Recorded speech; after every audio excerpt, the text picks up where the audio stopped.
मुख्य विषय है, सबरी प्रसंग से संबंधित विषय है। अधम ते अधम, अधम अति नारी। गोस्वामी तुलसीदास जी शबरी प्रसंग में जो चौपाइयां लिखते हैं उसमें एक चौपाई है, अधम ते अधम, अधम अति नारी। और दूसरी बात कि शबरी क्या ब्रह्मज्ञानी थी? रामचरितमानस में, श्री रामचरितमानस में चर्चा आती है। तो गोस्वामी तुलसीदास जी के ऊपर जो प्रश्न उठाए जाते हैं वो इस चौपाई को लेकर भी उठाए जाते हैं कि गोस्वामी तुलसीदास जी ने लिखा है, अधम ते अधम, अधम अति नारी। उन्होंने नारी को सबसे अधम बताया है। एक अधम है जिसको इसके जो विरोधी हैं और जो कुछ विरोधाभास के साथ व्याख्या करते हैं कि गोस्वामी तुलसीदास जी शूद्रों को अधम मानते हैं और शूद्रों से भी ज्यादा अधम वो पशुओं को मानते हैं, जो जानवर हैं उनको वो अधम मानते हैं, और वो जानवरों से भी ज्यादा अधम नारी को मानते हैं। इसीलिए 3 बार अधम शब्द का प्रयोग हुआ है, अधम ते अधम, अधम अति नारी। और जो सबसे अधम है राक्षस गण, भूत प्रेत, इन सब से भी ज्यादा अधम गोस्वामी तुलसीदास जी ने नारी को कहा है। कोई महाशय थे, वो ऐसे कहीं समझा रहे थे, सुना रहे थे, कहीं वो विचार दे रहे थे और कह रहे थे कि भाई रामायण नहीं पढ़ना चाहिए, उसमें ऐसी ऐसी बातें लिखी हुई हैं, उसमें नारी को अधम से भी अधम बताया गया है, अधम कहा गया है। तो इसीलिए बहुत ही गलत बातें तुलसीदास ने लिखी हैं, इसलिए तुलसीदास जी को नहीं पढ़ना चाहिए। कुछ ऐसी विचारधारा उनकी थी। तो आज तो हम इसी प्रसंग पर चर्चा करेंगे, शबरी प्रसंग पर। रामचरितमानस और वाल्मीकि रामायण का भी प्रमाण लेंगे। तो चलिए आज हम देखते हैं क्या वाकई में गोस्वामी तुलसीदास जी ऐसा ही लिखते हैं। तो क्या चौपाई कहती है, कबंध के मुक्ति के बाद जब राक्षस कबंध को गंधर्व योनि प्राप्त हो गई, गंधर्व बन गया वो, और गंधर्व बनकर वह जो था फिर से गंधर्व लोक में, स्वर्ग लोक में उसे स्थान प्राप्त हो गया। अब प्राप्त हो जाने के बाद रामचंद्र जी और लक्ष्मण जी आगे बढ़ते हैं। ताई देही गति राम उदारा, सबरी के आश्रम पगुधारा। शबरी के आश्रम में वो अपने चरणों को रखते हैं। सबरी देख राम गृह आए, मुनि के बचन समुझ जिय भाए। श्री रामचंद्र जी को घर में आया हुआ देखकर, आश्रम में आया हुआ देखकर देवी शबरी समझ जाती है कि जो मुनियों के वचन थे, कौन से मुनि? वहां दंडकारण्य में एक मतंग ऋषि का बहुत बड़ा आश्रम था और देवी शबरी मतंग ऋषि की ही शिष्या थी।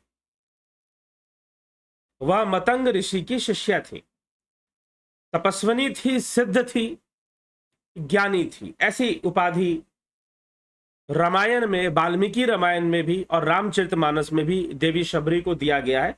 उन प्रमाणों पर हम आएंगे अभी कि क्या लिखा गया है, कैसे लिखा गया है। तो इसीलिए मतंग ऋषि ने माता शबरी से कहा था कि जब तक राम नहीं आ जाएंगे तुम अपना देह त्याग नहीं करोगे। और शबरी ने अपने वचनों को निभाया था और इसीलिए वो राम की प्रतीक्षा में वहां पर बैठी थी, रही थी और राम आए थे। लेकिन शबरी कौन थी, शबरी की अवस्था क्या थी, इसका भी वर्णन मिलता है। किस प्रकार की भक्त थी वो, गोस्वामी तुलसीदास जी भी कर रहे हैं और वाल्मीकि रामायण में भी इस बात की चर्चा मिलती है। तो यह स्पष्ट हो जाएगा कि क्या कहना चाहते हैं। सबरी देखी राम गृह आए, मुनि के बचन समुझ जिय भाए। सरसीज लोचन बाहु विशाला, जटा मुकुट सिर उर्बन माला। श्याम गौर सुंदर दो भाई, सबरी परी चरण लपटाई। शबरी ने थोड़ा सा, गोस्वामी तुलसीदास जी अधिक भक्ति भाव की प्रस्तुति करते हैं तो लिखते हैं कि कमल सदृश नेत्र और विशाल भुजाओं वाले सिर पर जटाओ मुकुट और हृदय पर वनमाला धारण किए हुए सुंदर सांवले और गोरे दोनों भाइयों के चरणों में शबरी जी लिपट गई। वाल्मीकि रामायण में ऐसा वर्णन नहीं आता कि शबरी जी लिपट गए, शबरी जी ने प्रणाम किया उनको, इतना ही वर्णन आता है। उनका सत्कार किया, उनका प्रणाम किया। क्यों ऐसा लिखा गया है, उसके पीछे कारण है। हम वाल्मीकि रामायण से भी कुछ श्लोक आज लेंगे।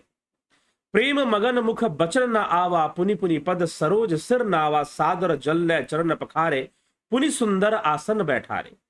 वह प्रेम मग्न हो गई, प्रभु को देखकर प्रेम मग्न हो गई, मुख से वचन नहीं निकलता, बार बार चरण कमलों में सिर नवा रही है।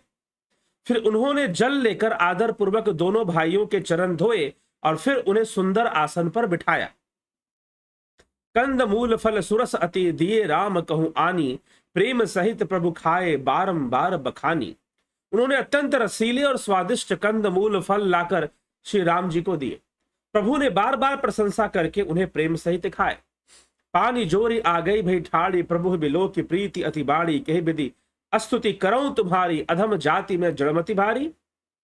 फिर वे हाथ जोड़कर आगे खड़ी होकर प्रभु को उनका प्रेम अत्यंत बढ़ गया और कहता कि मैं आपका सत्कार कैसे करूं, मैं तो अधम जाति से हूं, अधम जाति में जड़मति भारी, और मेरी जो मति है वो बहुत जड़ है, मेरी जड़मति है, मेरी मति बुद्धि कम है और मैं अधम जाति से हूं, मैं किस प्रकार से आपकी भक्ति करूं, आप मुझे बताइए। अधम ते अधम अधम अति नारी, तिन मह मैं मति मंद अघारी, कह रघुपति सुन भामिनी भाता, मानहु एक भगति कर नाता। तो माता सबरी कहती है अधम ते अधम अधम अति नारी, मैं अधम से भी अधम और अति अधम नारी हूं। नारी तो अधम से भी अधम होती है और अति अधम होती है, और उसमें भी तिनमह मैं मति मंद अघारी, और उसमें भी मैं और अतिक मतिमंद हूं, बुद्धि से हीन हूं, पापी हूं। आप बताओ कि मेरा कल्याण कैसे होगा, हे भामिनी मेरी बात सुनो। तो राम जी तुरंत बोल पड़ते, आगे नहीं बोलने देते, क्योंकि शबरी ने यहां पर बोली कि मैं अधम जाति। अब गोस्वामी तुलसीदास जी इस काल में ऐसी बातें लिख रहे हैं आज से 550 साल पहले। क्यों? अब हम चलते हैं वाल्मीकि रामायण की ओर। तो वाल्मीकि रामायण समकालीन था श्री रामचंद्र जी के, उनके ही युग में लिख दिया गया था। तो वाल्मीकि रामायण के अंदर जो बातें कही गई हैं ऐसी कोई बात नहीं आती। शबरी ने ऐसा कहा ही नहीं कि मैं अधम हूं, मैं नीच हूं, ऐसी कोई बात नहीं कही गई है। और वाल्मीकि रामायण में जो पद दिया जा रहा है शुरू से ही साफ साफ सुंदर शब्दों में स्पष्ट रूप से वाल्मीकि जी क्या लिखते हैं देवी शबरी के लिए। तौ दृष्ट्वा तो सदा सिद्धा समुत्थाय कृतांजलि, पादौ जग्राह रामस्य लक्ष्मणास्य च धीमता। शबरी सिद्ध तपस्विनी है। शबरी कौन है? सिद्ध तपस्विनी थी। उन दोनों भाइयों को आश्रम पर आया देखकर वह हाथ जोड़कर खड़ी हो गई तथा उसने बुद्धिमान श्री राम और लक्ष्मण के चरणों में प्रणाम किया।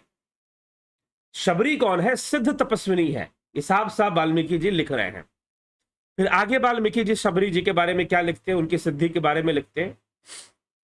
रामेण तपसा पृष्ठा सा सिद्धा सिद्ध सम्मता, शशंस शबरी वृद्धा रामाय प्रत्यवस्थिता।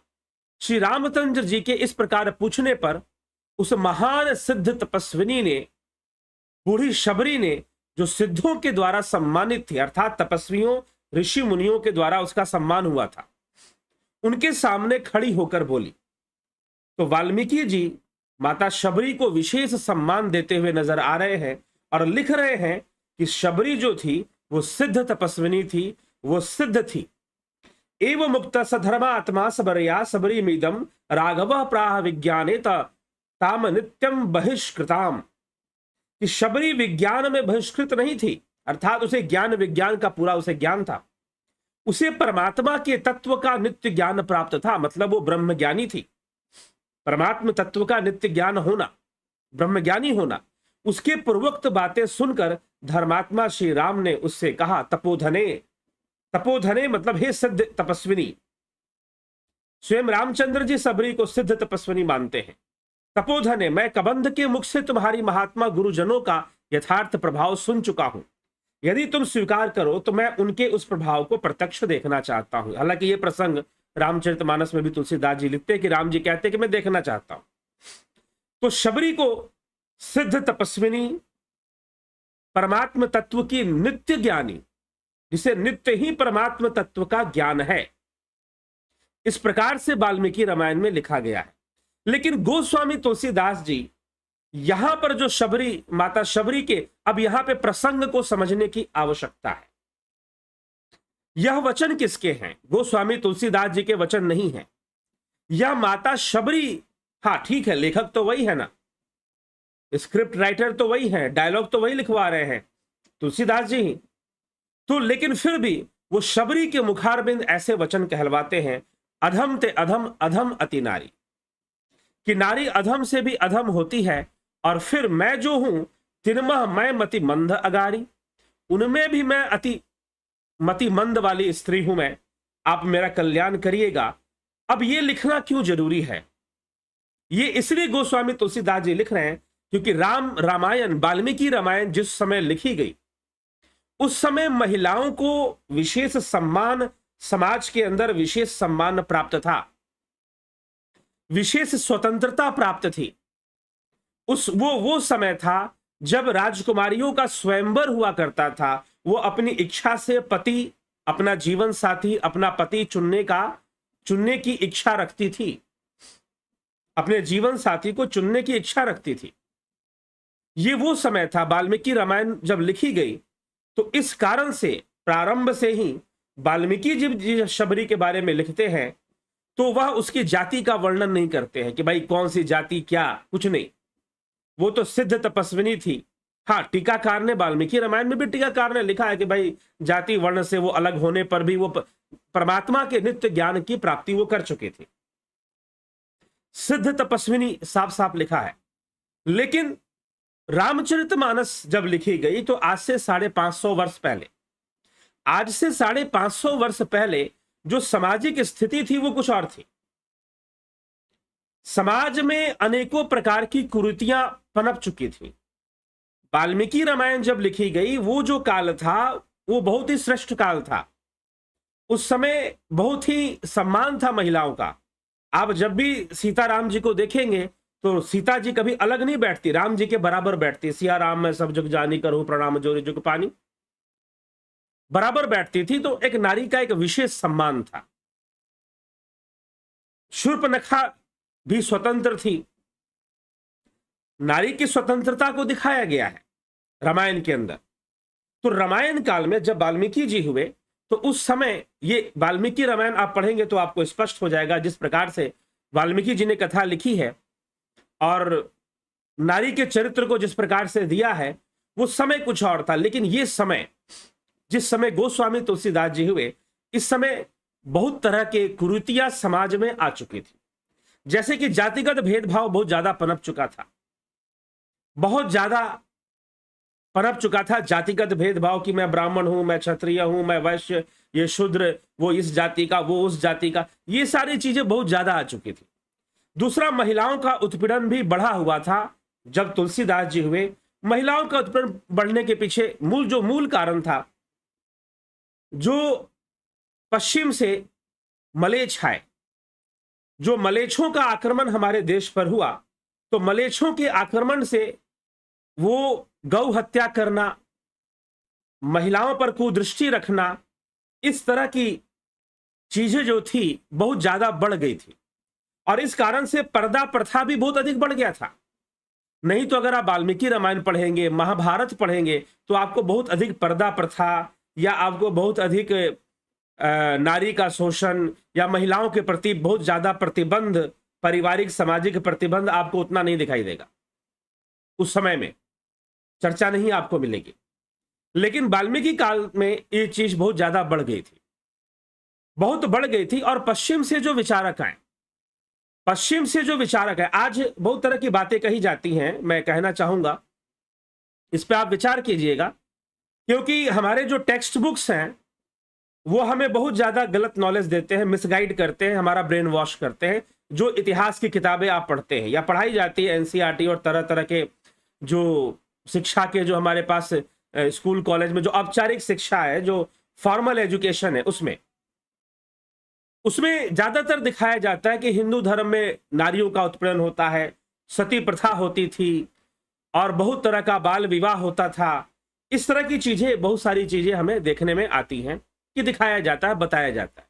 लेकिन जैसे ही हम अपने पुराने इतिहास में जाते हैं, हम चाणक्य, छोड़ दीजिए, अगर आप रामायण को पौराणिक मानते हैं, माइथोलॉजी मानते हैं, यद्यपि रामायण माइथोलॉजी है नहीं, क्योंकि जियोग्राफिकली रामायण की मार्किंग होती है, जियोग्राफिकली रामायण की मार्किंग होती है। ये खुद जो है कैलिफोर्निया यूनिवर्सिटी ने इस बात को कहा है कि जियोग्राफिकली मार्क्ड है। जियोग्राफिकली मार्किंग मतलब कि जैसे जैसे भगवान राम के पद चिन्ह जहां जहां गए, वो अयोध्या से निकले, श्रृंगेरपुर पहुंचे, निषाद राज के यहाँ भारद्वाज मुनि के आश्रम प्रयाग में पहुंचे, वहां से चित्रकूट आए, तो चित्रकूट आज भी विद्यमान है, प्रयाग आज भी विद्यमान है, पंचवटी आज भी विद्यमान है। फिर वो शबरीमाला आए तो शबरी के आश्रम दंडकारण्य में आज भी विद्यमान है, किष्किंधा जहां हनुमान जी रहते थे आज भी विद्यमान है, और सबसे बड़ी बात, राम जी ने जो सेतु बनाया वो आज भी विद्यमान है। ठीक है, तो इसको माइथोलॉजी कहना तो बिल्कुल गलत होगा, it is a history. Mythology में जो चीजें होती हैं, जो प्लेसेस होती हैं, उनको मार्क नहीं किया जा सकता, उनकी मार्किंग नहीं हो सकती। अगर आप वेस्टर्न माइथोलॉजी पढ़ेंगे तो ऐसी ऐसी दुनिया के बारे में बताते हैं जो शायद ऐसे देखना या समझना मुश्किल। ठीक है, तो वो एक इतिहास है, रामायण एक इतिहास है, एक स्मृति है, ना कि कोई माइथोलॉजी है। ये पहले तो ये समझना चाहिए। दूसरी, इतिहासकारों ने सनातन धर्म की कुछ ऐसी वो बना दी, छवि बना दी जिसमें नारी उत्पीड़न दिखाई देता है। लेकिन अब हम थोड़ा सा पाश्चात्य के इतिहास से हम कंपेयर करेंगे कि वेस्ट के हिस्ट्री में क्या था, क्रिश्चियनिटी में क्या था। भैया, कई देशों में जाकर 20वीं सदी में महिलाओं की गवाही लेना शुरू किया गया, नहीं तो यूरोप के कई देशों में महिलाओं की गवाही नहीं ली जाती थी, महिलाओं की गवाही मानी ही नहीं जाती थी। महिला कभी विटनेस नहीं बन सकती है। बहुत सारे ऐसे देश थे जो 20वीं सदी में, 20वीं सदी मतलब 1900, हमारे आजादी और आजादी के लगभग बाद, उसमें जो है इस तरह की चीजें देखने को मिलते हैं। दूसरी चीज, जो मलेच्छ आए, तो मलेच्छ जिस प्रकार से अपनी महिलाओं को रखते थे, क्यों रखते थे अपनी महिलाओं को इस तरह से? क्योंकि उनकी कुदृष्टि होती थी, आत्मसंयम नामक कोई चीज उनके अंदर होता नहीं था, और इस कारण से ना उन्हें सिखाया जाता था, ना उन्हें बताया जाता था। तो उनकी जो खुद की महिलाएं थी, वो अपने आप को काले कपड़े से ढक के रखती थी, ऊपर से नीचे तक काले कपड़े से ढक के रखती थी। अब हमारे यहां तो काला काला रंग भाई बहुत अशुभ माना जाता है, कोई भी गृह प्रवेश, शादी ब्याह में काले रंग का प्रयोग नहीं करना माना जाता है। The colour of shadowness, colour of darkness कहा जाता है, राहु का रंग है ये, ज्योतिष के अनुसार राहु का रंग है। तो और बहुत ज्यादा ये लाइट को ऑब्जर्व नहीं करता है, तो बहुत ज्यादा रिएक्ट करता है। आप देखते होंगे कि बैलून का एक्सपेरिमेंट, कि किस प्रकार से अगर आप लेंस से, अगर ब्लू कलर का बैलून हो, रेड कलर का बैलून हो, अगर लेंस से आप उसके सामने रखेंगे तो सन रेज उसको पेनिट्रेट कर देगा, वो फूट जाएगा। लेकिन अगर यदि व्हाइट कलर का है तो वो फूटेगा नहीं। तो सफेद रंग, ऑरेंज कलर, ये सब हमारे यहाँ बहुत शुभ माने गए। चलिए ठीक है, वो अलग बात है। तो काले रंग से ऐसे महिलाओं को अपना ढक के रखते थे वो। तो यहां पर जब वो आए तो उन्होंने महिलाओं पे बहुत उत्पीड़न किया, बहुत उत्पीड़न किया, महिलाओं पे बहुत ज्यादा अत्याचार किया। और फिर देखते देखते इस समाज में भी, जो कि हर्षवर्धन, ज्यादा पहले की बात नहीं है, हर्षवर्धन काल में अगर हम देखेंगे तो हर्षवर्धन काल में जो उनकी बहन थी राजश्री, राजश्री ने शासन किया था। यद्यपि उनके पति का वध शशांक ने कर दिया था, और हर्षवर्धन ने शशांक पर विजय प्राप्त कर कर पूरे उत्तर भारत पर उसने शासन किया था। नर्मदा से उत्तरी क्षेत्र में हर्षवर्धन का साम्राज्य फैला हुआ था। तो सम्राट हर्षवर्धन की बहन ने भी शासन किया था रानी की तरह।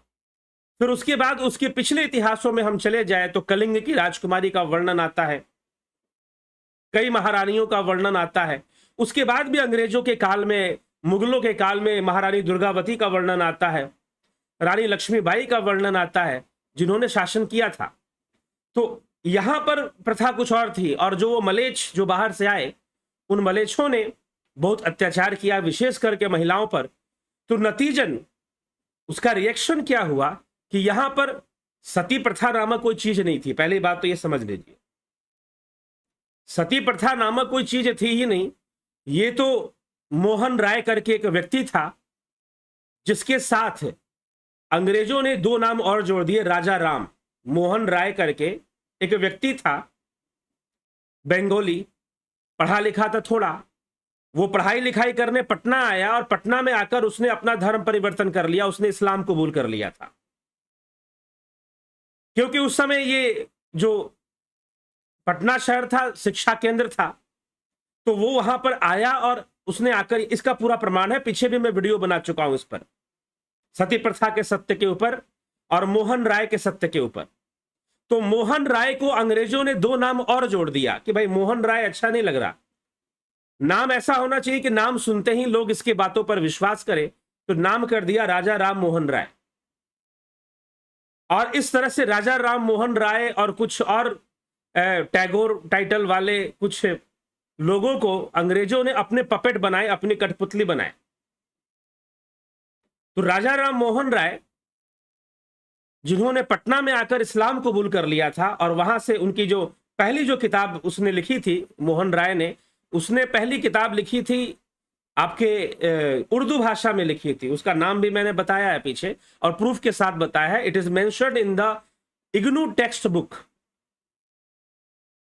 इग्नू पॉलिटिकल साइंस के टेक्स्ट बुक में वो सारी बातें लिखी हुई कि मोहन राय पटना आए थे और उन्होंने इस्लाम कबूल किया था, ये सारी बातें मेंशन्ड है वहां पर। तो कोई ऐसा नहीं कि मैं कोई अपनी नॉलेज लेकर लिख रहा हूं।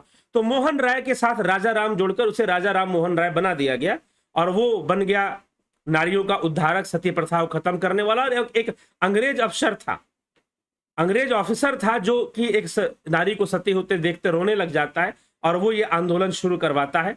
राजा राम मोहन राय को ही क्रेडिट दिया जाता है। लेकिन प्रश्न ये उठता है कि अंग्रेज जब भूमि अधिग्रहण कर रहे थे, और उस समय आदिवासियों के ऊपर, झारखंड के आदिवासियों पर, जिसमें कि संथाली और मुंडा आदिवासियों ने सबसे ज्यादा लोहा लिया था अंग्रेजों से, उस समय जो निर्ममता और निर्दयता पूर्वक उन्होंने आदिवासियों पर अत्याचार किए थे, उसको कौन समझेगा। जमीन को अधिकृत करने के लिए और जमींदारी प्रथा जैसी शोषण करने वाली प्रथा का प्रारंभ किया था अंग्रेजों ने। तो इसीलिए राजा राम मोहन राय का जो सती प्रथा था, वो एक उनकी काल्पनिक विचारधारा और बहुत तरह की, इसके ऊपर जब मैंने रिसर्च किया, अनुसंधान किया, सर्वे किया कि भाई कितनी सतियां हुआ करती थी, तो कम से कम, बहुत पुरानी बातें तो है नहीं कि सती प्रथा जब खत्म हुई, अगर किसी परिवार में कोई महिला सती हुई होगी तो पता होगा लोगों को कि हाँ भाई हमारे महिला में हमारे दादी परदादी या परदादी की भी आगे जो दादी रही होंगी, उन्होंने वो सती हुई होंगी। जब पूछा गया, मैंने बिहार में, यूपी में, मध्य प्रदेश में कई गांवों के लोगों से पूछा कि आप जरा पता करो कि आपके गांवों में ऐसी घटनाएं घटती थी क्या, तो ज्यादातर लोगों का, मतलब 99%, 99% लोगों ने कहा कि नहीं। रेयर है कहीं पर किसी जिले के अंदर या कहीं पर कोई किसी कभी कोई सती हुई हो, वो भी लोगों को याद नहीं रहता। राजस्थान में विशेष रूप से कुछ आंकड़े मिले कि हाँ सतियां वहां हो जाया करती थी, और फिर भी वो इतना नहीं है कि बहुत भारी संख्या दिखाई दे। कुछ जो सती की बातें आती हैं, वो जो आती हैं वो इसलिए आती हैं क्योंकि वहां पर अपनी इच्छा से पति की मृत्यु हो जाने पर जो महिला है वो कहती है कि अब मुझे रहना मेरे लिए भी ठीक नहीं है, अपनी इच्छा से वो सती हो जाया करती थी। इस तरह का है। जबरदस्ती सती करने की जो बातें हैं वो अंग्रेजों के षड्यंत्र से ही शुरू हुआ था। जबरदस्ती महिला को सती कर दो रिकॉर्ड बनाने के लिए। आपको बता दे, हमारे देश में बहुत सारे ऐसे कांड होते हैं जो राजनेताओं के द्वारा प्रेरित होते हैं, और वो जबरदस्ती करवाए जाते हैं ताकि मुद्दा खड़ा किया जा सके, मुद्दा खड़ा किया जा सके। गांव वालों को जबरदस्ती बहकाकर कि तुम जबरदस्ती किसी महिला को सती बनाओ, और ताकि हम इसको न्यूज बनाएंगे, इंटरनेशनल न्यूज बनाएंगे। लेकिन अगर इस पर पूरा सर्वे आप भी कर लेंगे तो आपको पता चलेगा कि सतियां होती थी, लेकिन प्रथा वाली कोई बात नहीं थी। प्रथा मतलब कि कंपलसरी, जरूरी है। प्रथा थी, एक ट्रेडिशन था तो ट्रेडिशन वाली कोई बात नहीं थी। और वो भी इसकी संख्या मुगलों के काल में, मलेच्छों के काल में, और साथ ही साथ ये जो मलेच्छ अंग्रेज आए थे, अंग्रेज भी मलेच्छ थे, जो सनातन धर्मी नहीं है और सनातन आर्यावर्त से नहीं है, उसका कोई संबंध यहां से नहीं है, वो सब मलेच्छ ही हैं, वो आए हुए हैं वहां से। और वैसी विचारधारा जो विदेशी विचारधारा है वह मलेच्छ विचारधारा है। तो अंग्रेज मलेच्छों के काल में और उसके पहले जो मलेच्छ आए उनके काल में क्या हुआ कि ये घटनाएं बढ़ गई, इस तरह की चीजें बढ़ गई। मुगल काल में और अंग्रेजों के काल में सती प्रथा की घटनाएं बढ़ गई। फिर आपके बाल विवाह बढ़ गया कि भाई लड़की की जल्दी शादी कर दो, विवाहित कर दो इसे, नहीं तो ये जो मुगल हैं ये ऐसे लोग हैं कि किसी की स्त्री को भी उठा लेते, किसी की बहू बेटी को भी उठा लेते। तो इस तरह की समस्या थी वहां पर। और जाति प्रथा भी बहुत ज्यादा बढ़ गई थी। अब जाति प्रथा भी बढ़ने के पीछे कारण था, बहुत बड़े कारण थे। आप इसको अगर जाएंगे इतिहास के पन्नों में और धीरे धीरे जाएंगे, तेजी से नहीं भागेंगे, सिर्फ टेक्स्ट बुक पढ़ने से नहीं भागेंगे। आप जमींदारी प्रथा की भूमिका ही पढ़ लीजिए, जमींदारी प्रथा की भूमिका ही पढ़ लीजिए। अगर आप समझेंगे कि जमींदार कौन कौन लोग जमींदार बने और किसने बनाए, अंग्रेजों ने जमींदार बनाए। अंग्रेजों ने अपने विश्वसनीय ब्राह्मणों को जमींदार बनाए। अंग्रेजों ने विश्वसनीय जो है लोगों को जमींदार बनाए। और उन्होंने जाति प्रथा को इतना हवा दिया, इतना हवा दिया। लोग कहते हैं कि अंग्रेज भले थे जो ये समझते हैं। आप जाकर पढ़िए तो पता चलेगा कि अंग्रेज किस प्रकार से भेदभाव खुद करते थे, खुद करते थे। और खुद करके बहुत ही इस तरह की घटनाओं को बढ़ावा देना, ताकि जो समाज है इन सब चीजों में व्यस्त रहे, बिजी रहे, इन्हीं सब चीजों में समाज व्यस्त रहे, बिजी रहे। और जमींदारी प्रथा से एक क्रूरता की दास्तान शुरू हो गई, एक शोषण का दास्तान शुरू हो गया, जिसका मुख्य आधार बना था जाति। भाई कौन किस जाति का है, कौन क्या है, कैसा है। तो अंग्रेजों ने मुगलों से सीखा। जो मुगलों ने गलतियां की वो अंग्रेजों ने गलतियां नहीं की, लेकिन जिस प्रकार से शासन की व्यवस्था कैसे कंट्रोल करना है, जातिगत भेदभाव को बहुत ज्यादा हवा देकर बढ़ाकर, अंग्रेजों ने वो काम किया, वो कार्य किया। साथ में भड़काने की भी कोशिश। उन्हें किसी से कोई मतलब नहीं है, अपने स्वार्थ से मतलब है। तो स्वार्थ पूर्ति जो उनको सही लगा वो उन्होंने किया। अब इस प्रकार से उस टाइम में, जिस समय गोस्वामी तुलसीदास जी लिख रहे हैं, उस समय जातिगत भेदभाव बहुत अधिक बढ़ा हुआ था। इस बात का लोग बहुत ध्यान रखते थे कि फलाना किस जाति का है, इसका छुआ खाना है कि नहीं खाना है, उसका छुआ खाना है कि नहीं खाना है। इस बात को लोग बहुत महत्व देते थे। लेकिन रामायण काल में इसका इतना महत्व नहीं था। भगवान राम जब निकले वन के अंदर तो वनवासियों के बीच रहते थे, उनका दिया हुआ भोजन भी कर लेते थे, और उनके साथ उनके जैसा वो जैसे एडजस्ट करते थे वैसे अपना 14 वर्षों तक राम जी ने बिताया। लेकिन यहां पर माता शबरी जो कह रही हैं, अधम थे अधम, अधम अति नारी। तो गोस्वामी तुलसीदास जी अपने काल में अपने चारों तरफ जो जातिगत भेदभाव देख रहे थे और जो नारी की स्थिति को देख रहे थे कि नारी की स्थिति क्या है, किस प्रकार से समाज में नारी उत्पीड़न बढ़ गया है, किस प्रकार से कहते हैं कि महिलाओं का उत्पीड़न बढ़ गया है, पर्दा प्रथा बढ़ गई है, सती प्रथा जैसी चीजें भी सामने आ रही हैं, बाल विवाह बढ़ गया है। यहां तक कि बाल विवाह ऐसा नहीं कि लड़कियों का होता था, लड़कों का भी हो जाया करता था। और आज भी कहीं कहीं राजस्थान में कुछ जगहों पर ऐसी चीजें हैं, आज भी हैं, तो हो जाया करता था। तो ये सारी बढ़ गई हैं। महिलाओं का उत्पीड़न बहुत ज्यादा बढ़ा हुआ है। महिलाओं को बहुत हे दृष्टि से देखा जाता है, उन्हें शिक्षा नहीं दी जाती है, पढ़ने लिखने के लिए भेजा नहीं जाता, उनको अशिक्षित, यहां तक कि जो ये जो वर्ण व्यवस्था में जो ऊंचे वर्ण के कहे जाते हैं, ब्राह्मण क्षत्रिय, ये लोग, इनकी ये भी अपनी महिलाओं को पढ़ाना लिखाना बंद कर चुके थे कि भाई लड़की है, लड़की को क्या पढ़ाना। जबकि यही वाल्मीकि काल में हम चले जाएं, जिस समय वाल्मीकि जी ने रामायण लिखी थी, तो उस काल में ऐसी चीजें नहीं थी। जिस प्रकार से ऋषि मुनि शिक्षा देते थे, तो उनकी जो अर्धांगिनी होती थी, जैसे अरुंधति हो गई, जैसे अनसुईया हो गई, वो भी शिक्षित करती थी लड़कियों को, वो लड़कियों को शिक्षित करती थी।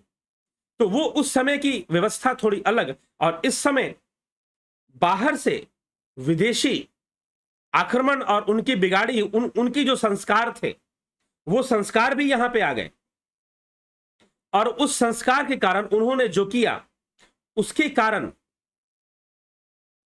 कारण जो है ये सारी दुर्व्यवस्था बनने लगी, ये सारी दुर्व्यवस्था होने लगी, और महिलाओं का उत्पीड़न बढ़ गया, नारी का शोषण बढ़ गया।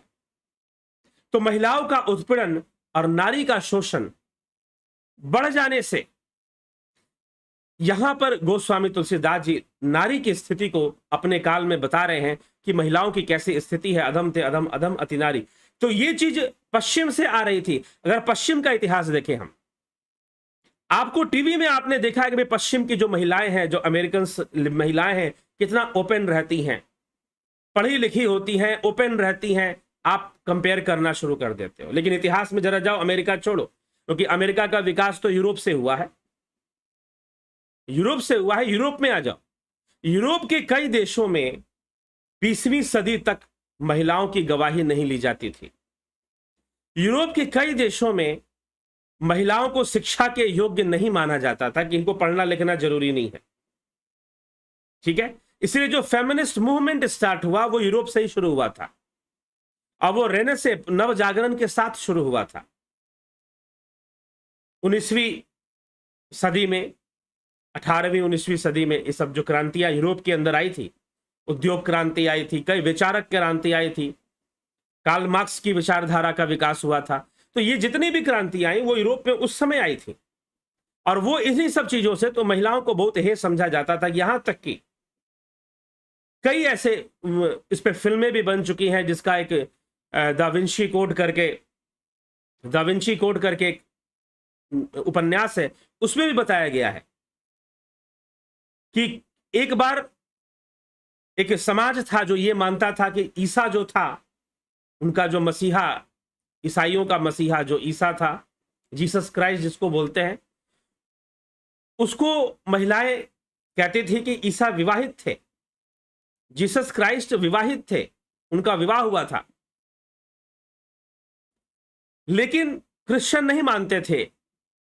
तो ऐसा मानने वालों ने क्या किया कि 1 महीने के अंदर 1 लाख महिलाओं को जलाकर मार डाला था कि ये मानना बंद करो। Jesus was not married, he was unmarried, ये प्रूव करने के लिए सभी महिलाओं को, जो भी इस बात को मानती थी, उन्होंने एक आवाज उठाई। तो 1 महीने के अंदर 1 लाख महिलाओं को जलाकर मारा गया था। यूरोप के इतिहास में आता है। लेकिन हम पढ़ेंगे तो नहीं, हमें तो आंख बंद करके कोई बात मान लेनी है, किसी चीज पर कोई सोच विचार नहीं करना है।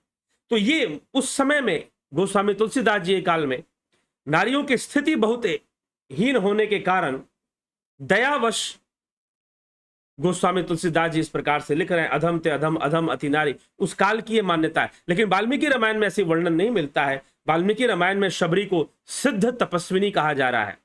वाल्मीकि रामायण में वाल्मीकि जी शबरी को ब्रह्मज्ञानी कह रहे हैं कि परमात्म तत्व का नित्य ज्ञान रखने वाली महिला, ब्रह्मज्ञानी बता रहे हैं वाल्मीकि जी।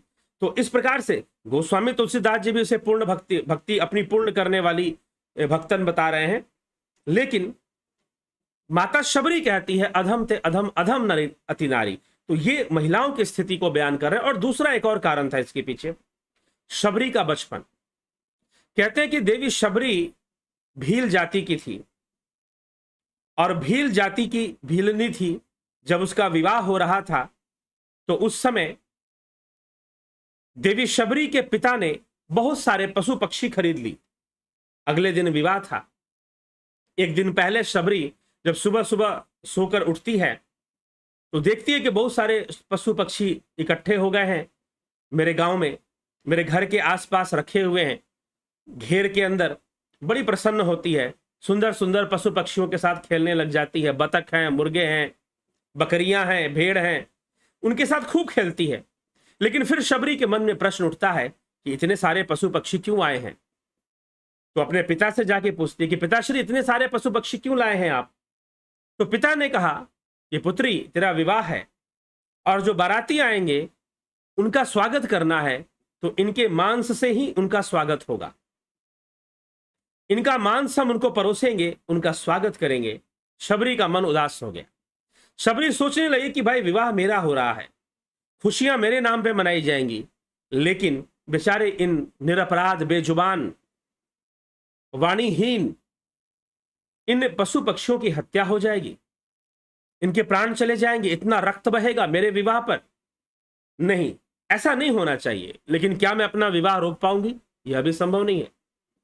क्या मैं इन पशु पक्षियों को मरने से रोक पाऊंगी? यह भी संभव नहीं दिखाई देता। बहुत रात भर बहुत विचार किया, क्या करें, कल ही तो विवाह है। और उसी रात मध्य रात्रि में देवी शबरी जो है अपने घर को छोड़कर निकल जाती है। निकलकर वन में घूमते घूमते एक स्थान पे पहुंचती है। वहां पर ऋषियों के बहुत सारे आश्रम थे, लेकिन अभी भी रात्रि थी, रात्रि ही थी। और रात्रि में वो देखती है कि यहां आश्रम है, मैं ऋषियों की कुछ सेवा कर दूंगी, शायद वो मुझे रहने देंगे। लेकिन मैं तो भील जाति की हूं और मैं नीच जाति की हूं, तो शायद वो मुझे स्वीकार नहीं करेंगे। शबरी के मन में ऐसे विचार आ जाते हैं। और ऐसे विचार आकर रात्रि के समय वो ऋषियों का आश्रम साफ सुथरा करती है और दिन के समय पेड़ पे जाकर छुप कर बैठ जाती है। ऋषिगण उठते हैं सुबह सुबह, देखते हैं कि आश्रम बहुत शुभ है और सुंदर दिख रहा है, बहुत सफाई दिख रही है, आज आश्रम में साफ सुथरा नजर आ रहा है। बड़े प्रसन्न होते हैं कि चलो अच्छी बात है, लगता है देवता हमारी तपस्या से प्रसन्न हो रहे हैं, जो इस प्रकार का फल हमें प्रदान कर रहे हैं।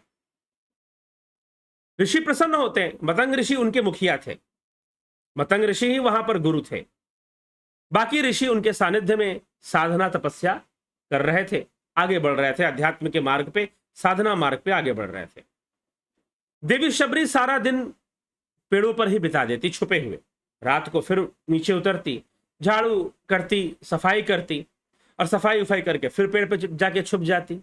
अगले दिन ऋषि ने देखा आज भी किसी ने सफाई की है और सुंदर सुंदर फूलों से हमारे आश्रम सजा दिए, कौन आता है रात्रि को, देखना पड़ेगा। मतंग ऋषि सब जानते थे। और एक दिन मतंग ऋषि ने देखा शबरी रात्रि में सफाई कर रही थी, पीछे से गए, शबरी के मस्तक पे हाथ रखा और कहा कि पुत्री तू कौन है, कहां से आई है? मैं भील जाति की हूं। दूर हट गई, 2 कदम 3 कदम दूर हटकर बोली कि मुझे स्पर्श मत कीजिए, मैं अब आप अपवित्र हो जाएंगे, मुझे स्पर्श मत कीजिए। मतंग ऋषि ने कहा कि जिसके अंदर ज्ञान की अग्नि जल गई वो कभी अपवित्र नहीं होता। भला कैसे अपवित्र हो जाऊंगा? और देवी, और तुझे स्पर्श कर कर, जिसके पिछले जन्मों की ऐसी कठोर तपस्या हो, भला तुझे स्पर्श कर कर कौन अपवित्र होगा? जो भी तुझे स्पर्श करेगा वो अपने आप पवित्र हो जाएगा। मतंग ऋषि ने शबरी को अपना शिष्या बना लिया और उस समय से देवी शबरी वहां रहने लगी। लेकिन कहते कि मतंग ऋषि के आश्रम में रहने वाले कई ऋषियों ने, सभी तो नहीं लेकिन कई ऋषियों ने शबरी को स्वीकार नहीं किया आश्रम के अंदर, क्योंकि वो एक महिला थी, नारी थी और साथ ही साथ भीलनी थी। लेकिन फिर भी उनके कई शिष्यों ने स्वीकार किया, शबरी को स्वीकार भी किया और देवी शबरी वहां रहने लगी। और जब मतंग ऋषि ने देह त्याग किया तो शबरी ने कहा मैं भी देह त्याग करना चाहती हूं, परंतु मतंग ऋषि ने कहा कि नहीं, तुम्हें अपने देह को टिका के रखना है तब तक जब तक राम नहीं आ जाएंगे। और तब से राम की प्रतीक्षा की, अपना जीवन यापन किया और जब राम आ गए उनके चरणों में प्रणाम कर कर, उनको सत्कार कर कर देवी शबरी परम धाम को गमन कर जाती हैं। तो रामचरितमानस में तुलसीदास जी ने लिखा कि राम जी ने उन्हें परम गति दी, लेकिन वाल्मीकि रामायण में ऐसा वर्णन नहीं। वाल्मीकि रामायण में ये लिख रहे हैं वाल्मीकि जी कि शबरी को कुछ देने की आवश्यकता ही नहीं थी। जो परमात्म तत्व का ज्ञानी है भला उसे क्या दिया जाएगा? उसे तो मोक्ष भी नहीं दिया जा सकता, उसे तो सदगति भी नहीं दी जा सकती, उसे तो स्वर्ग भी नहीं दिया जा सकता। इसलिए वाल्मीकि रामायण में राम ने शबरी को कुछ भी नहीं दिया, क्योंकि उसको कुछ देने की उसे आवश्यकता ही नहीं रही थी। वो तो स्वयं ही परमात्म तत्व की नित्य ज्ञानी थी। ये वाल्मीकि रामायण में इस प्रकार से वर्णन है। वो ब्रह्म ज्ञानी थी, उसे भला देने की क्या आवश्यकता? तो कुछ भी देने की कोई आवश्यकता ही नहीं थी और राम ने कुछ दिया भी नहीं। लेकिन यहां पर भगवान राम कहते कि तूने 9 भक्तियां पूरी कर ली हैं। नवधा भक्ति की चर्चा करते हैं। तो नवधा भक्ति में क्या कहते हैं? तो अधम ते अधम अधम अति नारी, पहले इसका जवाब श्री रामचंद्र जी देते हैं। कह रघुपति सुन भाम निभाता, मानहु एक भगति कर नाता। कि हे शबरी सुनो, हे भामिनी, हे सुंदर स्त्री, जबकि वो वृद्धा स्त्री है, वृद्ध हो चुकी है। वाल्मीकि रामायण में भी वृद्धा तपस्विनी लिखा हुआ है, यहां भी वृद्धा माना गया है। लेकिन फिर भी राम कहते, हे भामिनी, हे सुंदर स्त्री, सुनो, राम की नजरों में सुंदर कौन है? राम की नजरों में शबरी सुंदर है, हनुमान जी सुंदर हैं, विभीषण जी सुंदर हैं, सीता जी सुंदर हैं। तो हे भामिनी, मेरी बात सुनो, मैं तो केवल एक भक्ति का ही संबंध मानता हूं। दूसरा मुझे मतलब नहीं है कि कौन किस जाति से है, किसका किस कुल में जन्म लिया है। अगर वो भक्ति करता है तो मेरा उसके साथ संबंध है। जाति पाति कुल धर्म बड़ाई, धन बल परिजन गुण चतुराई, कल भी हमने इस पर चर्चा कर ली थी। जाति पाति कुल धर्म बड़ाई, धन बल परिजन गुण चतुराई, भक्तिहीन नर सोहई कैसा, बिनु जल बारिद देखिए जैसा। जाति पाति कुल धर्म बड़ाई, धन बल कुटुंब गुण और चतुरता, इन सबके होने पर भी जो योग विहीन है, भक्ति विहीन है, वो वैसा ही है जैसे बिना पानी के बादल होते हैं, वो शोभा नहीं देते, बेकार के हैं। नवदा भक्ति का हूं तो ही पाही, सावधान सुनु धरु मन माही, प्रथम भक्ति संतन करी संगा, पहली भक्ति संतों का संग, जो परमात्म तत्व को जानने वाले हैं, ऐसे साधु पुरुषों संतों का संग करना चाहिए। दूसरी रति मम कथा प्रसंगा, मेरी कथा में भी उसकी रति होनी चाहिए। गुरुपद पंकज सेवा, तीसरे भगति अमान, गुरु चरणों की सेवा होनी चाहिए, वो भी अमान होकर। अमान मतलब उसमें कोई मान ना हो, अहंकार की भावना ना हो। चौथी भक्ति मम गुणगण करई, कपट तजी गान, चौथी भक्ति गुणगान करना मेरा, लेकिन कपट को छोड़कर, क्योंकि राम राम कहने में अंतर है। कई लोग कपट के वशीभूत भी राम कथा सुनाते हैं ना। सुना है राम कथा में क्या क्या बातें। यहां पर गोस्वामी तुलसीदास जी मलेच्छों की निंदा कर रहे हैं, और वहां पर वो मलेच्छों का ही गुणगान शुरू हो जाता है राम कथा में, ऐसा देखने में आया है। हाँ, तो गुरुपद पंकज सेवा, तीसरी भक्ति अमान, चौथी भक्ति मम गुणगण करई, कपट तजी गान, मंत्र जाप मम दृढ़ विश्वासा, पंचम भजन सो वेद प्रकाशा, छठदम सील बिरति बहुकर्मा, निरत निरंतर सज्जन धर्मा। मंत्र जाप भी दृढ़ विश्वास है, नाम का जाप करो। पंचम भजन सो वेद प्रकाशा, ध्यान करो। यहां पर पंचम भजन सो वेद प्रकाशा का क्या अर्थ है? जो वेदों का प्रकाश है, वेद का प्रकाश है अंतर्घट में प्रकट होने वाली ज्योति, अंतर्घट में होने वाला ध्यान, प्रणव साधना अंतर्घट में, वो असली भजन है। उसी से वेदों का प्रकाश होता है। और भजन शब्द का अर्थ गाना बजाना नहीं होता, भजन का अर्थ है ध्यान करना। योग, भजन का अर्थ है योग करना। योग मतलब जुड़ने की प्रक्रिया। छठदम शील बिरत बहुकर्मा, जो छठ दम मतलब इंद्रिय निग्रह, शील आदि कार्यों से वैराग्य वान रहता है। निरत निरंतर सज्जन धर्मा, और संत पुरुषों के धर्म के आचरण में लगा रहता है। सातव सम मोहि मैं जग देखा, मोते संत अधिक करी लेखा। सातव सम मोहि मैं जग देखा, संपूर्ण संसार को सिया राम मैं समझना, ईश्वर मैं समझना, ब्रह्म मैं समझना। मोते संत, जो ब्रह्म का ज्ञान देने वाले या उसके बारे में बताने वाले जो महापुरुष हैं, उनको मुझसे अधिक कर कर देखना, क्योंकि उनके माध्यम से ही सारी मार्ग मिलता है। जो मार्ग देने वाले हैं उनके माध्यम से पता चलता है कैसे साधना करना है, कैसे आगे बढ़ना है। आठव जथा लाभ संतोषा, सपने हूं नहीं देखई परदोषा, जितना मिल जाए उसमें संतोष करो, और सपने में भी दूसरों की निंदा और दोष मत देखा करो। नवम सरल सब संछल हीना, मम भरोस ही हरस न दीना, सरलता को अपनाओ, कपट रहित बर्ताव करो, हृदय में ऐसा भरोसा रखो, ऐसा विश्वास रखो, प्रसन्नता और दीनता, हर्ष न दीना। जीवन में दीनता आ जाए, गरीबी आ जाए या प्रसन्नता आ जाए, खुशी आ जाए, लाभ मिल जाए या हानि हो जाए, हर अवस्था में विश्वास बना रहे। ये नहीं कि दुख आया तो विश्वास खत्म हो गया, सुख आया तो विश्वास हो गया, ऐसा, इसको विश्वास नहीं बोलते। विश्वास उसी को बोलते हैं जो हर समय कायम रहता है, हर परिस्थिति में, जो ज्ञान से होता है। इसलिए तुलसीदास जी कहते हैं, जाने बिनु ना होए प्रतीति, बिनु प्रतीति होए नहीं प्रीति। बिना ज्ञान के विश्वास नहीं हो सकता है, मानने से नहीं होगा। नौ महु एक हो जिनके होई, नारी पुरुष सचराचर कोई, जो भी ये नौ में से कोई एक भी अच्छे से कर ले, सोई अतिशय प्रिय भामनी मोरे, सकल प्रकार भक्ति दृढ़ तोरे। हे भामनी, मुझे वह अत्यंत प्रिय, और फिर तो तुमने 9 प्रकार की सारी भक्तियों को ही दृढ़ कर लिया है। अतएव जो गति योगियों को भी दुर्लभ है, वही आज तुम्हें गति सुलभ हो गई है। राम भी यहां पर शबरी को कुछ दे नहीं रहे, शबरी को कुछ देने लायक है ही नहीं, क्या देंगे वो? तो भक्ति का आदर्श है नवधा भक्ति। इसलिए यहां पर राम जी सुना, गोस्वामी तुलसीदास जी लिख रहे हैं और राम जी माता शबरी से सुना रहे हैं, क्योंकि देवी शबरी भक्ति का आदर्श के रूप में स्थापित हो रही है। उनको राम जी कुछ भी नहीं देते, क्योंकि देने लायक कुछ बचा ही नहीं है। क्या देंगे भाई, जिसके पास सब कुछ है उसे क्या दिया जाए। तो शबरी के पास सब कुछ है। शबरी जो सर्वश्रेष्ठ अवस्था है एक योगी की, जो सर्वश्रेष्ठ अवस्था है जिसे हम समाधि कहते हैं, वो जब चाहे तब समाधि के द्वारा अपने देह का त्याग कर सकती है, जब चाहे तब। लेकिन फिर भी उसने अपने देह को टिका के रखा है, क्योंकि राम आएंगे। राम के आने के माध्यम से शबरी की भक्ति की प्रसिद्धि होगी। और आज रामायण के माध्यम से, वाल्मीकि रामायण, रामचरितमानस के माध्यम से यह प्रसिद्धि हो रही है, और हम जान पा रहे हैं कि माता शबरी की, तो एक जो योगी है, जो भक्त है, वो किस प्रकार से जीवन व्यतीत करते हैं। जरूरी नहीं है कि वो दुनिया के सामने कहीं पर आकर अपने आप को बताएंगे तभी वो होंगे, नहीं जी। अगर राम ना जाते माता शबरी के पास तो कौन उन्हें जान रहा होता। लेकिन उनकी क्या इच्छा कि वो जाने। जो भक्ति में परिपूर्ण है उसकी कोई आवश्यकता नहीं कि दुनिया उसे जानती है ना जानती है, क्या फर्क पड़ता है, कोई उसे जाने या ना जाने। ठीक है, तो ये शबरी यहां पर भगवान राम ने नवधा भक्ति कही है, और गोस्वामी तुलसीदास जी ने रचना की है नवधा भक्ति, और कहते हैं कि सारी भक्तियों को दृढ़ कर लिया है। कुछ भी ऐसा नहीं था राम के पास जो वो शबरी को दे।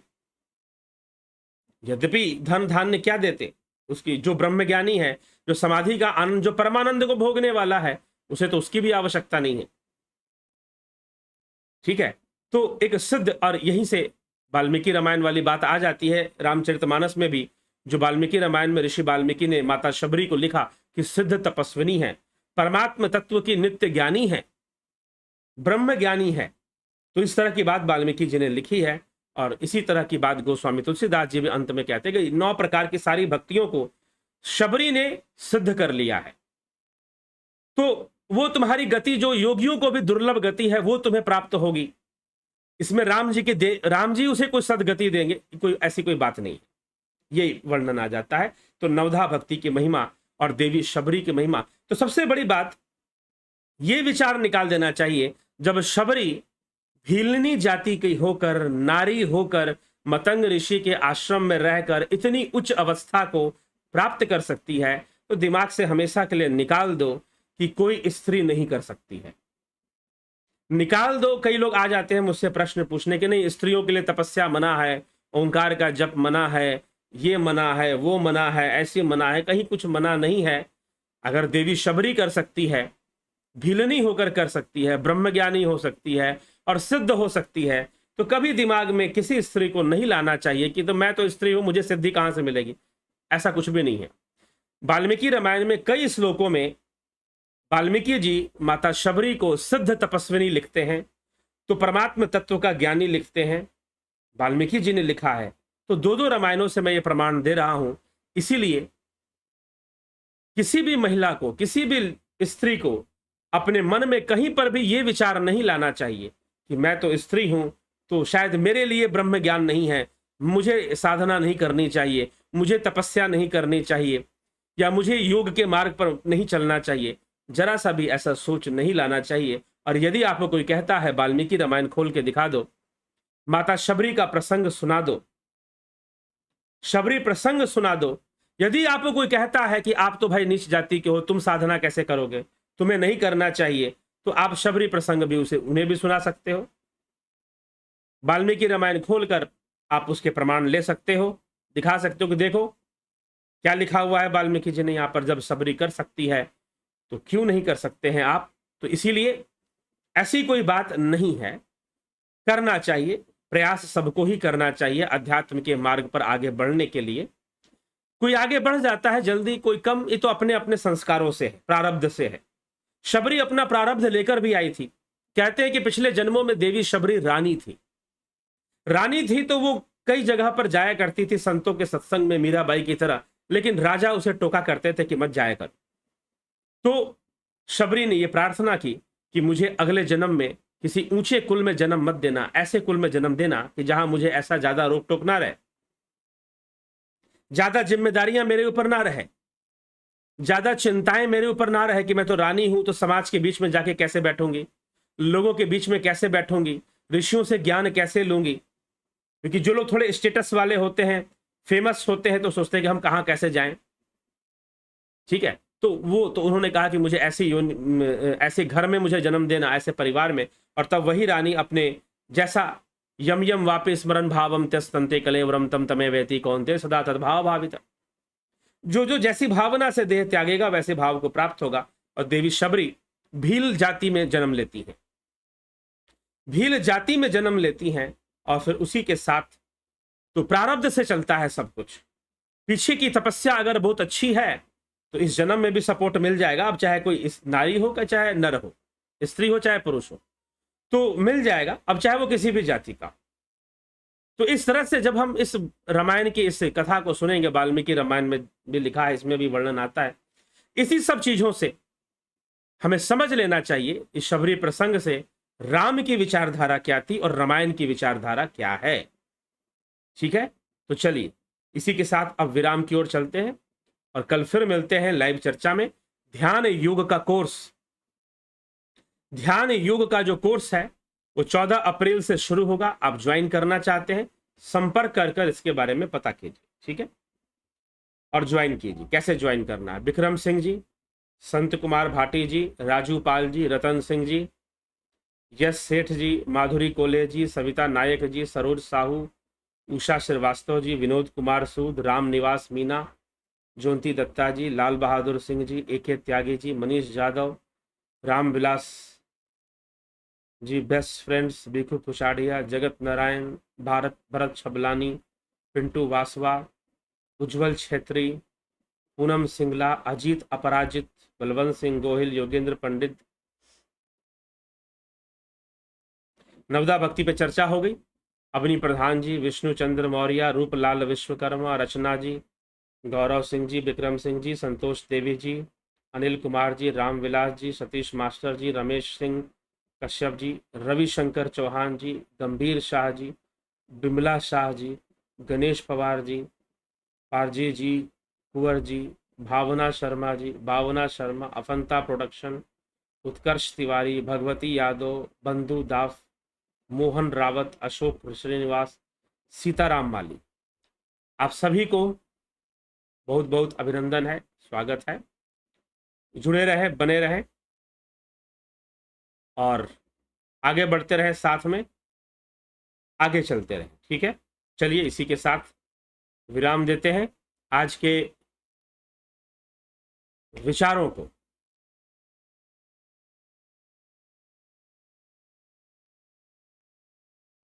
तो कल फिर मिलते हैं 9 बजे लाइव चर्चा में। आगे बढ़ते हुए प्रसंग या कोई और समसामयिक विषय होगा तो उस पर भी चर्चा आ सकती है। बहुत बहुत आभार।